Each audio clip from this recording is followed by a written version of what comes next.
Assalamu alaikum la famille, Koudia Délice avec vous. Aujourd'hui, on vous propose la recette des bhajia fait avec des pois de cap. En fait, c'est trop facile à faire, c'est moins fatigant que les azuki. Moi, je préfère faire 1 tonne de pois de cap que 100 grammes d'azuki. Ça, c'est trop facile à faire. La peau s'enlève tout seul en fait. Et les pois de cap, vous allez les trouver dans toutes les épiceries asiatiques et indiennes. Donc pour moi, j'ai fait 500 grammes que j'ai lavé, j'ai trempé dans de l'eau toute une nuit. Donc, et le lendemain, j'ai enlevé la peau. Regardez, c'est trop facile à faire. Sinon, la peau, ça s'enlève tout seul. Il faudra juste remplir d'eau tiède et laisser tout seul. Vous allez voir que la peau va flotter tout seul en hauteur. Donc, c'est trop rapide à faire. C'est pas compliqué du tout. Et ça a le même goût que nos azuki. Que l'incoulé en Shingazija.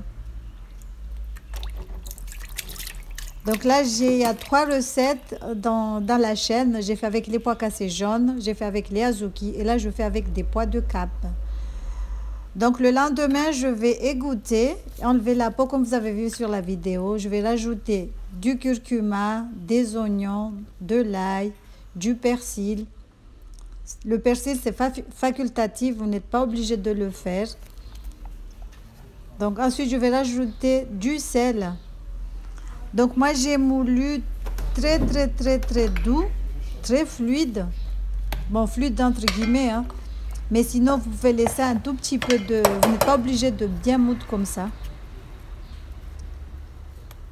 Si vous voulez avoir des bhajia croquants à l'intérieur, ne mixez pas trop les grains, les pois en fait. Donc voilà, là, je vais venir rajouter le sel et l'ail. Comme c'était de l'ail haché, j'ai laissé jusqu'à la fin, mais vous pouvez le mettre au tout début aussi. Mais j'avais oublié en fait, mais c'est pas grave, je me suis rattrapée, il n'y a aucun souci. Par contre, si c'est des gousses d'ail entiers, mettez-les au tout début, bien évidemment. Donc là, je refais encore une deuxième partie. Il faudra bien égoutter les pois. Faut pas que ça soit bien fluide. Donc voilà, j'ai mis du curcuma frais, mais vous pouvez mettre du curcuma en poudre. Là, je mets du persil aussi, comme je vous ai dit, c'est facultatif, persil et oignon. Vous pouvez mettre oignon vert aussi, ciboulette et tout ce qui va avec. Donc voilà, là je vais rajouter le sel. Donc je ne sais pas, mais on m'a toujours dit, depuis que je suis toute petite, qu'il ne faut jamais mixer ensemble le sel. Je ne sais pas, ça abîme le robot, je ne sais rien du tout. Donc là, depuis ce jour-là, je ne mets jamais le sel. Même quand je fais du piment, je ne rajoute pas le sel. Donc voilà, on va faire chauffer un bain de friture. Donc là, pour faciliter les chaudes, il faudra mettre le bout de la spatule. Si ça fait des bulles, c'est que l'eau elle est bien chaude.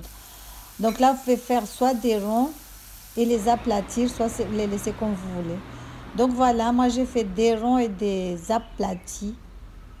J'espère que cette petite recette vous aura plu. N'hésitez pas à liker, à partager, à commenter. Là, je l'ai accompagné avec un chatuine, comme on dit en Shingazia, on dit chatuine, ici une chatuine chanaz. Un chutney à la noix de coco. Donc voilà, regardez comme ils sont bien croustillants à l'extérieur et moelleux à l'intérieur. Mais comme je vous ai dit, si vous voulez des croustillants à l'intérieur aussi, ne mixez pas trop les pois. Le chutney est trop bon. Voilà, regardez ce que ça donne. C'est une recette tout simple à faire, comme je vous ai dit. Faites avec les pois de cap, les pois cassés jaunes.